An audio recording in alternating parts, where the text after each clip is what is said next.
Hey Scribbles, good job today at the Capitol. You too. High five to you. Yeah. So Scribbles and I, we went down to the Capitol today, and we just wanted to tell you a little bit about our day. Basically, we went to the room 450 in the Capitol, and we went to the Senate Agricultural Committee meeting, and they were presented HB213, and it was open for public comment. And it was really exciting. John Corbett did an amazing job presenting the bill. Representative Corbett talked about just the history of hemp and was basically teaching these senators what hemp was, how it had 25,000 uses. And there's so much confusion about hemp, so much education is needed, and that's why a lot of us were even confused about this bill. So let's backtrack and talk about the senators who are in the Ag Committee. We've got the chairman, Senator John Wilkinson, and the vice chairman, Senator Anderson, and the secretary, Senator Black. And then we've got Senator Harper, Senator Heath, Senator Burke, Senator Zarinchak, I might have pronounced that wrong, I'm sorry. Senator Rahman, Senator Sims, and Senator Walker. And they were all present, and just so you know how a committee meeting goes, they covered about 4 bills, and we were the last because there was the most public commentary present for that. In the beginning, there's sheets of paper with the bill number on the top, and then you sign up to do a comment. And you check whether or not you oppose or support the bill.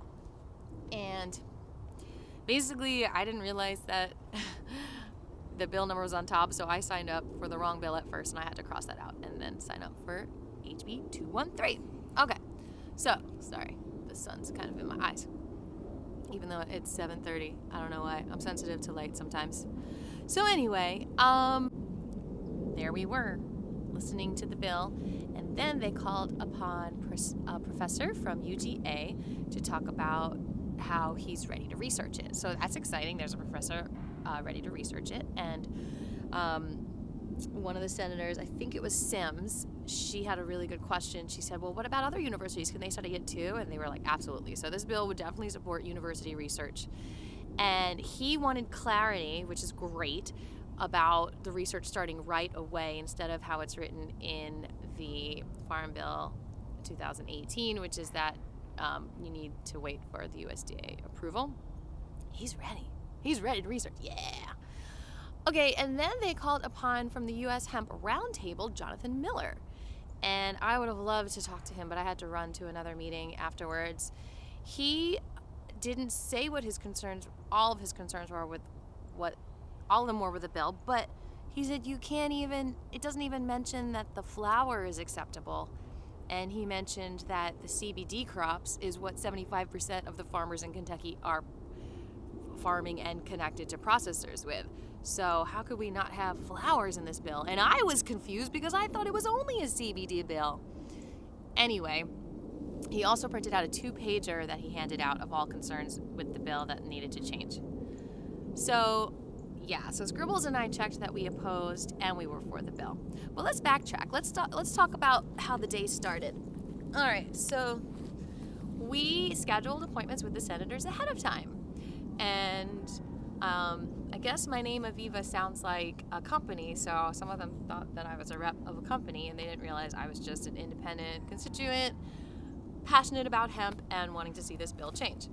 In any case, I got to meet Senator Wilkinson last week and talk to him about it. Super nice gentleman. I got to meet Senator Anderson this morning, and we had a great conversation about it. Particularly, we had a good talk about phytoremediation and the universities studying that around the coal ash pond, because SB 93 passed, which is holding the utility companies a little more accountable for the coal ash. SB 94 still needs support. Anyway, I also met with Senator Black, also a very nice gentleman. And what were some of the highlights of our conversation? He gave the recipes to his wife. She was there too. and I gave them the rest of the hemp seeds, so hopefully they will try those out. I said it's very, very, very, very good for your heart. We all need to eat it. Eat more hemp. I also met with Senator, I said Senator Walker. Did I say that? Senator Anderson and Senator Black. Yeah, they were all very nice gentlemen and very open and very receptive to my words and just listening to me, and they're like, wow, you know a lot about hemp. And a couple of them even said, are you going to speak at the meeting? And I didn't realize it was open for public comment, so they were like, you should come. And that feels so amazing, right? Isn't that just great energy when someone actually invites you to share your voice? So people, there's good energy behind this. You know, we don't have to be angry activists. We can be firm and loving and just standing in our truth, and we don't have control always of the outcome. And that's what's enraging sometimes, yet education is key, right? So I also met with my Senator Parent, and she didn't know anything about the bill, so I made sure to tell her, do vote no if it doesn't change. However, I'm kind of hopeful it might change. Miracles do happen, especially because our governor's name, Kemp, rhymes with hemp. That's not it. Our agricultural department in the Senate, both the chairman and Senator Walker, are in room 421 at the Capitol. 421, April 21st, is Industrial Hemp Day. And then our Speaker of the House, Ralston, but you know, his district includes Hemp, Georgia.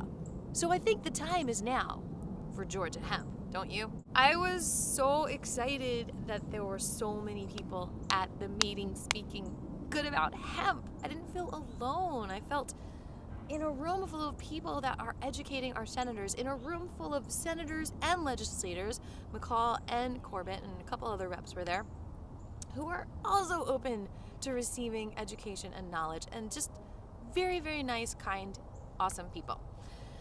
So, the first thing that happened after Corbett explained about the bill, you want to talk? Yeah, I want to say what happened. So it was exciting. I was sitting there, and the first thing that happened is the senators got to ask questions to Corbett about the bill.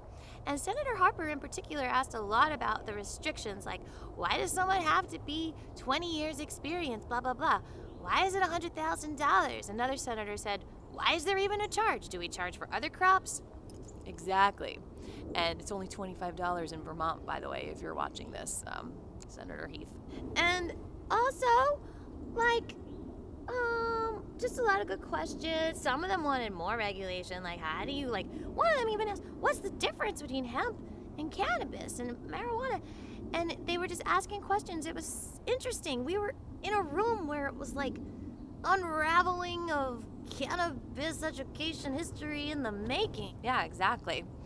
So they asked all their questions, and Corbett answered, and that's when he called up, I don't remember if the professor and Jonathan Miller spoke before the questions or after. So then they opened it up to public comment, and Senator Wilkinson was so nice. He was like, wow, I've never seen this before. Someone is opposed to and for it. And I was like, yeah, that's me. He's like, well, you get to go first. So Scribbles and I went up there, and we first educated them about the word marijuana, which some of you might know. It's a racist word, and it needs to be just eliminated, especially from legislative category. It was developed when they outlawed cannabis because they wanted to make up a word that wasn't cannabis so that they can trick them into outlawing cannabis. See, cannabis was used as medicine. They had, dispensaries or pharmacies that made all kinds of cannabis medicine. The American Medical Association used it for all kinds of things for healing. And then they decided that they were going to call this same thing that the Mexicans were smoking and other minorities, they were going to call it marijuana. They just made it up because they said, well, let's just choose two of their names, marijuana. So I taught them that. I said it's racist, and I said, they tricked people into outlawing it. I just said, y'all just need some education.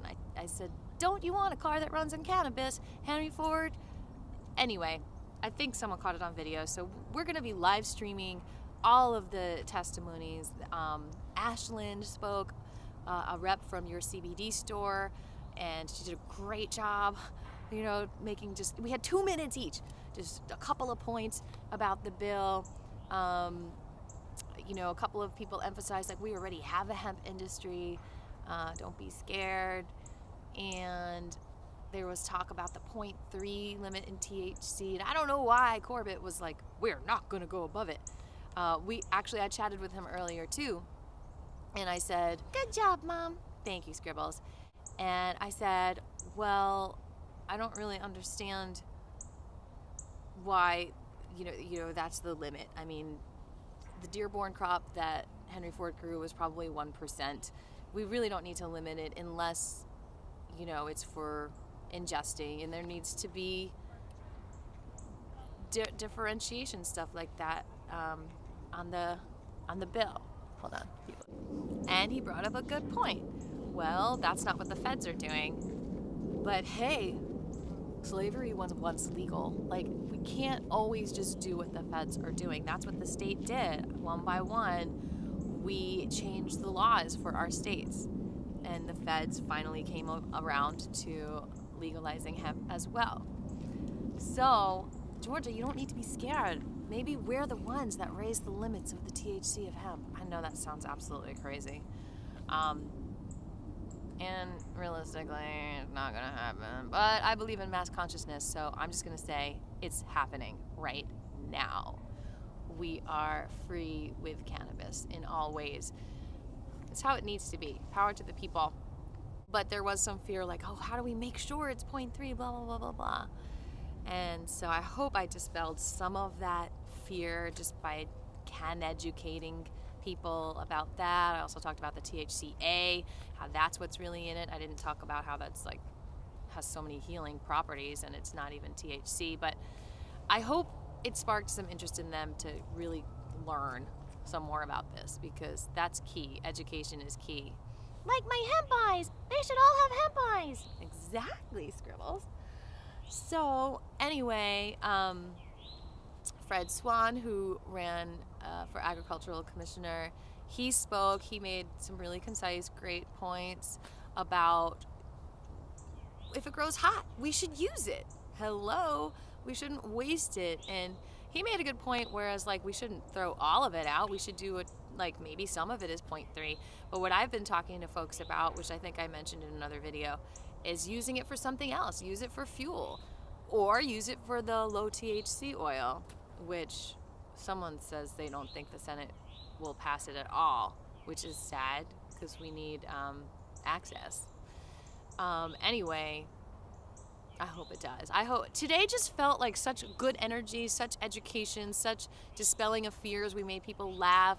Senator Wilkinson did a great job leading it and making people laugh and just being lighthearted. And others said, you know, this was one of the nicest meetings I came to. I just got such good energy from everyone, and I agree. Ted Metz was there. He was the Libertarian candidate for governor. He also talked about biofuel and cannabis, and yeah, it was good energy. Keep up the good energy. They are absolutely revising it. They are going to come up with it by next week. It's next Tuesday they're going to vote on it. So let's strategize on what we might do, you know. Scribbles and I also are a little nervous about HB213, which is going for a vote, we think, tomorrow. So pay attention to that. Call who you can to vote no to HB213. We don't need these expensive machines, okay, that are hackable. We want to write in the ballot. And that's it for now. Bye.